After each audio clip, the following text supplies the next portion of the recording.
Thank you, Minister. We are now moving to question 651, which has been asked by Honorable K.L.N. Sangoni to the Minister of Communications and Digital Technologies. The question is about the plans to ensure equal access to affordable postal services for all citizens while privatizing the South African Post Office and the progress made to rescue and sustain the South Africa Post Office. Honorable Minister. Thanks very much, Deputy Speaker. The South African Post Office is an institution with immense potential to serve the people of South Africa, particularly those in rural areas and underserved communities, by providing them with affordable, accessible, and essential universal access. But to achieve this, the Post Office needs to adapt to a very changing environment that has become highly digitized and highly competitive.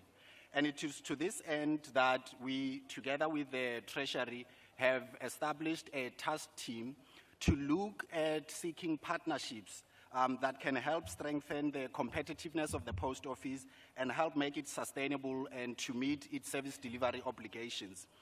The reality is that the postal landscape has moved away from the tenure in which the Post Office was established by becoming highly digitized. So our focus is to make sure that we position it in such a way that it will be able to meet the market demands that it competes in and be relevant in a highly modernized environment.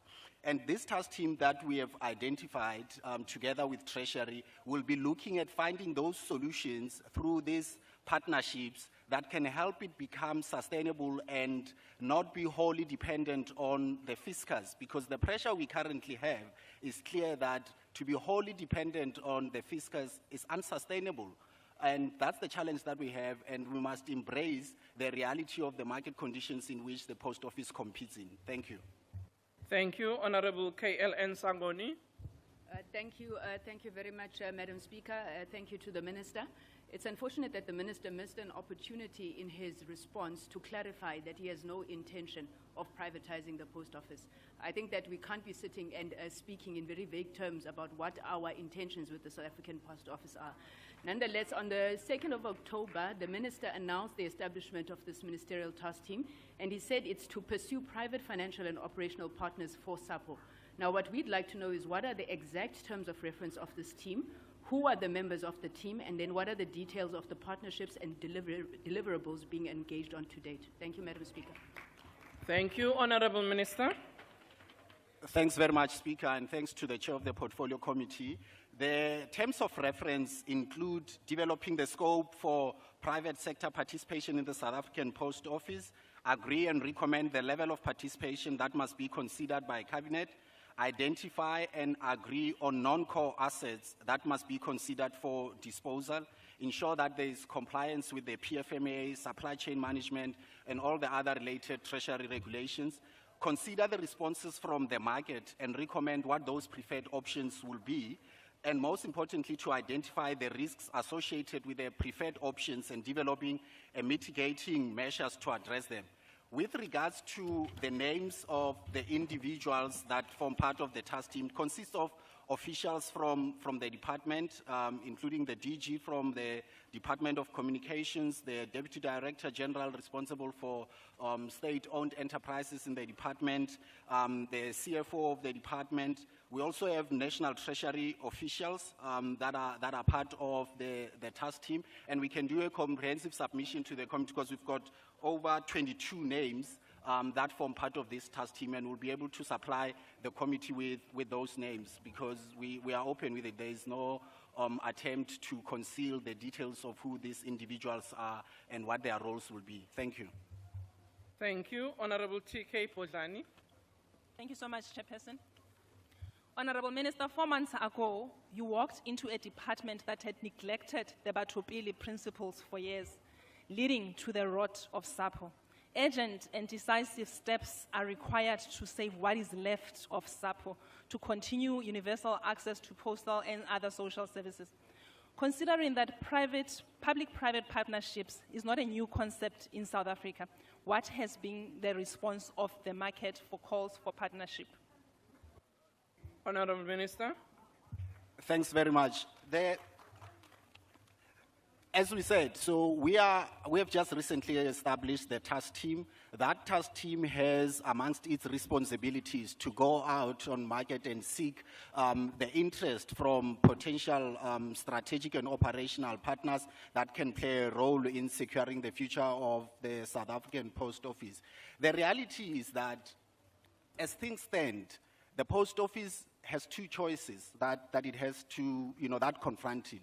One is we can stick to what has sustained it in the past, and we'll have the same situation that we have right now. The biggest opportunity that lies in securing its future is to be able to seek these partnerships and evaluate how much we embrace them in order to reposition the Post Office, because there are millions of poor South Africans, mostly social grant beneficiaries, whose hope in having universal access and accessing social grant is in the Post Office.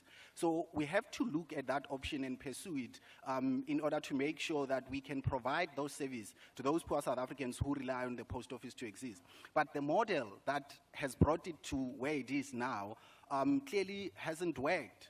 And that's why we need to be open-minded in saying, let's pursue this avenue and be able to reposition the Post Office to be financially sustainable, to not be wholly dependent on the fiscus, to be able to meet its universal access obligations that it have to the South African public. Thank you.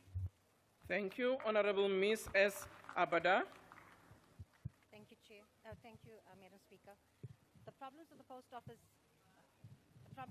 Office lie in the fact that they have not been able to innovate and modernize in line with the demands of this age of the internet. This in turn is a leadership failure. What are the reasons your department put forward for failing to lead and usher the Post Office into the modern communications age? Why does the department choose to abdicate its leadership responsibility through privatization and retrenchments instead of modernizing the Post Office? Thank you. Honorable Minister. There's no abdication of responsibility whatsoever. The fact of the matter is that those retrenchments that happened were as a result of the fact that the Post Office is under business rescue. And as a result of that, it has had to make, or tough decisions have had to be taken in order to prevent it, going through liquidation, which to date has been prevented, right? So the key thing, as I said in the initial response, is the focus should be going into efforts that can help make the Post Office to be competitive in this digital era that has it facing competitions from private postal and courier service providers that are in the field of play. And that is what we are seeking to do with this task team, to find those solutions that can help safeguard this institution that provides the necessary service to millions of South Africans that depend on it as its sole source of courier and postal services. Thank you. Honorable Ms. L.A. Matthews. I'll check it on behalf of Ms. Leon. Honorable Moeti. Thank you very much, Speaker. The EFF was the only organization that warned against the deliberate collapse of South African Post Office. The Post Office was allowed to fail because some of the companies we see thriving today would never have been able to compete and survive if the Post Office had been properly funded and maintained. The urgency to collapse the Post Office grew even more apparent when the EFF proposed that a state-owned bank should leverage its infrastructure as a foundation.